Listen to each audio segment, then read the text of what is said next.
D. Likewise, Your Honor, stipulated documents, common exhibits, both for the prosecution and the respondent or defense. Counsel for respondent, would you like to Yes, identify for manifest. the record the counterpart markings on the part of the respondent? Yes, Your Honors. On the part of the Respectively. respondent, yes, Your Honors.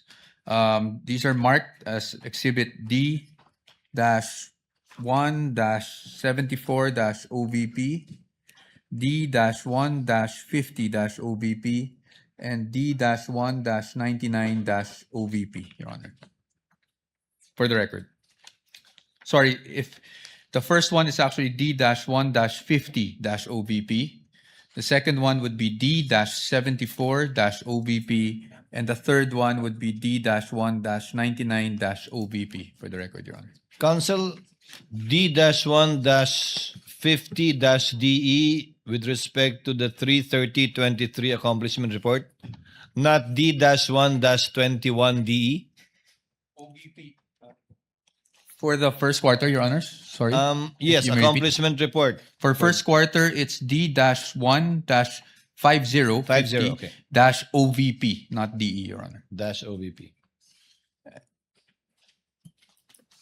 Clerk of Court is instructed to kindly correct our records if at all it is different from what the counsel for respondent manifested. Counsel for the panel of prosecutors, Attorney Kapunan, you may proceed, ma'am. Thank you, Your Honor. Now, Mr. Witness, for purposes, para malinawan tayo, ano yung mga periods na kinover ng tatlong accomplishment reports na to? Yung first accomplishment report po, ang nakalagay po na period covered ay February 6 to March 29, 2023. Yung second accomplishment report po, ang nakalagay na period ay April 25 to June 30, 2023. At yung pangatlo po, July 14 to September 30, 2023. So, tatlong quarters ng Office of the Vice President. Tama. Yes, ma'am. Okay. Meron dito, common to all of these exhibits, flash on the screen, is the phrase approved by. And there is a signature. There is a signature there. Whose signature is this? This is the signature po of the Vice President Sara Duterte. Familiar to you for the same reason, Mr. Yes, ma'am. Witness.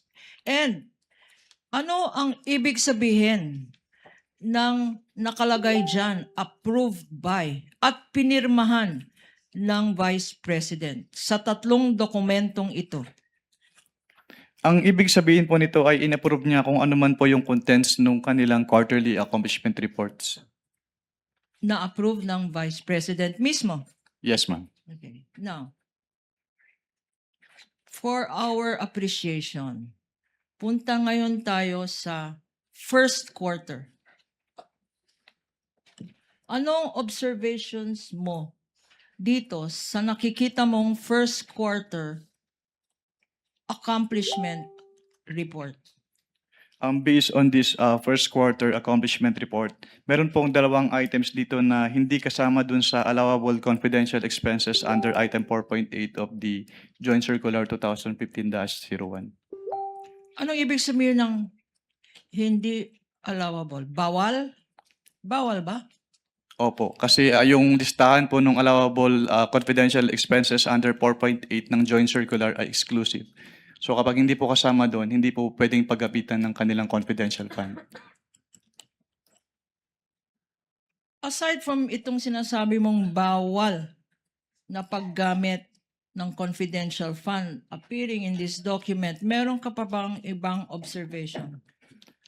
Meron din pong line item for the payment of reward under item B po nung kanilang actual outcome and accomplishment at wala po silang sinubmit na any document evidencing the success of the information gathering or surveillance activities on account of the information given by the informer as required po under item 4.8.5 of the Joint Circular. So itong linalagay dyan ng payment of reward, ang sinasabi mo, Mr. Witness, based on the Joint Circular,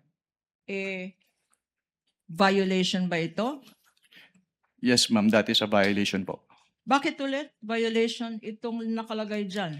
Violation po siya since hindi po siya compliant dun sa conditions ng payment of reward, which is yung dapat meron po siyang supporting document evidencing the success of the information gathering or surveillance activities on account po ng information given by the informer. Sa lahat ng mga liquidation documents na binigay sa'yo or sinubmit sa office ng COA ICFAO, wala bang any dokumento na nagpapatunay na ang rewards na binigay sa informant ay nag-result ng successful activity? Based on their submissions po, wala po, ma'am. Meron pa bang observation dito?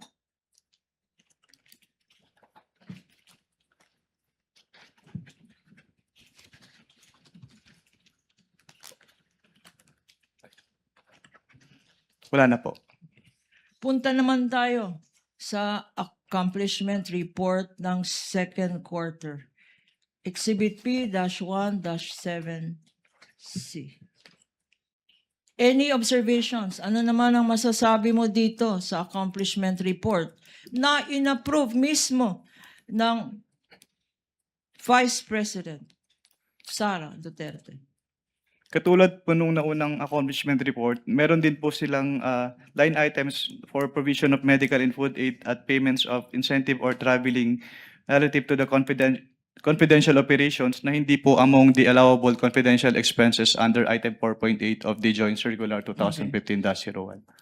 Sinabi mo na meron nakalagay dyan medicines. Bakit sinabi mo na bawal o hindi allowed ito Dahil sa hindi, joint circular? hindi po siya kasama dun sa exclusive list of allowable confidential expenses under item 4.8 po. Ano pa ang na-observe mo dito? Meron din pong line item for the payment of reward for 12 million pesos, pero hindi po siya suportado ng any document evidencing. Your Honor, objection. I beg the indulgence of What is the objection of counsel? Your Honor, I gave some leeway earlier to the witness, but we moved to strike out the witness, strike out the answer of the witness as far as the payment of reward is concerned. Kasi ang pinag-uusapan lang naman natin dito, on its face, kung merong mali sa utilization of confidential intelligence funds in terms of the accomplishment report. He is now going into the findings, which is not part and parcel of this form, which is the accomplishment report, Your Honor. So, Not yet part of it. not yet. So what I'm saying is the payment of reward by itself is not a violation. Indicating the payment of reward here by itself is not a violation of the joint circular, Your Honor. Because we are not yet, if at all, at the AOM level Exactly, and or notices. But kindly reform, counsel. Objection sustained. Ito bang payment of rewards kasama dyan sa tinatawag na allowable expense ng confidential funds? Based on item 4.8 po, yes po, subject to the three conditions as enumerated po. Okay. Ano itong three conditions?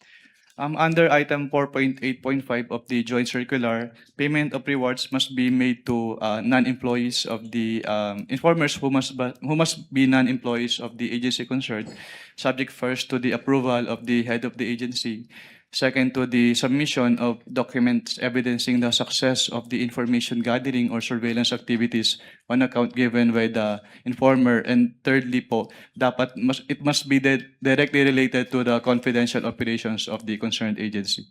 At sa mga requirements na sinabi mo, compliant ba ang Office of the Vice President? Based on their submissions po, hindi po sila nag-submit ng any document evidencing the success po of the information gathering or surveillance activities on account of the information given by the informer. Before we proceed to the third quarter and your further observations dito sa second quarter, magkano ba ang sinabi na ginamit sa confidential funds para sa medicines? Can you repeat the question po? What quarter po? Okay. Magkano ba, if you know, kasi ikaw nag-evaluate, magkano ba ang ginastos para sa medicines For what quarter po, ma'am? Sorry. for the second For quarter? the second quarter. Based on this accomplishment report po, yung provision of medical and food aid ay nagkaka-amount po ng 40 million pesos. Magkano ulit? Ang based po on this accomplishment report, yung provision of medical and food aid ay 40 million pesos po yung amount. Sa first quarter naman, meron bang entry dyan na nakalagay medicines? Meron pong entry dito for provision of medical and food aid for 40 million pesos po. 40 million pesos. 42 million pesos. 42 million pesos ang nakalagay dyan ngayon. Yes, ma'am. Sa